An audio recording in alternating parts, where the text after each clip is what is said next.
करीब 125 बरस पहले मेरा पिछला जन्म स्पेन में हुआ था और मैं एक मुसव्विर था।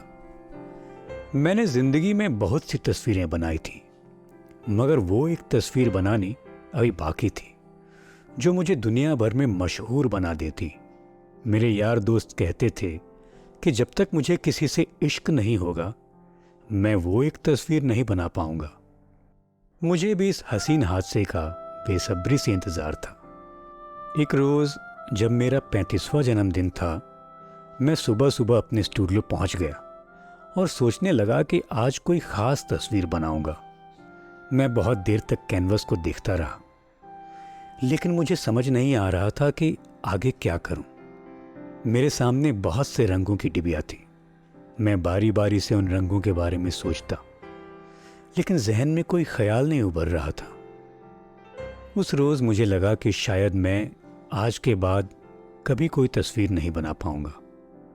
वक्त लम्हा दर लम्हा आगे सरकता रहा। सुबह से दोपहर और फिर शाम हो गई। मैं अपने आप से डरने लगा। मैं अपने आप में सिमटने लगा। मैं बेहोश हो गया। बेहोशी की हालत में मुझे महसूस हुआ कि कोई देवी मेरा नाम लेकर पुकार रही है। मैंने अपनी अधखुली आंखों से उस देवी को देखा। उसके चारों तरफ नूर ही नूर था। उसने मेरी तरफ खंजर बढ़ाते हुए कहा, जिंदगी को जावेदा बनाने वाली तस्वीर मामूली रंगों से नहीं, शाह रग में बहते हुए लहू से बनती है। उस देवी की आवाज में कुछ ऐसी कशिश थी कि मैं उसकी बात अनसुनी नहीं कर सका। मैंने उसके हाथ से खंजर लेकर अपने सीने में उतार दिया। मेरे सीने से लहू की धार फूट पड़ी। देवी मुस्कुराने लगी। मैं तस्वीर बनाने लगा। मेरी उंगलियां कूची में तब्दील होने लगी। धीरे धीरे कैनवस पर बनती हुई लहू की सुर्ख लकीरों के दरमियान एक औरत का चेहरा उभरने लगा, जिसकी मूछें भी थीं। तस्वीर मुकम्मल करने के बाद मैंने देवी से कहा, मैंने अपनी जिंदगी का मकसद पूरा कर लिया है। अब मुझे रिहाई चाहिए। रिहाई जरूर मिलेगी, मगर जिंदगी का जश्न मनाने के बाद। ये बात कहकर देवी हंसने लगी। उसे हंसते हुए देखकर मैं भी हंसने लगा। वो मेरी तरफ बढ़ी और उसने मेरे जख्मी सीने पर बोसा किया। उस बोसे की छुअन से मेरा जख्म भर गया। जख्म भरते ही मुझे होश आ गया। मैंने देखा कि स्टूडियो में कोई नहीं है।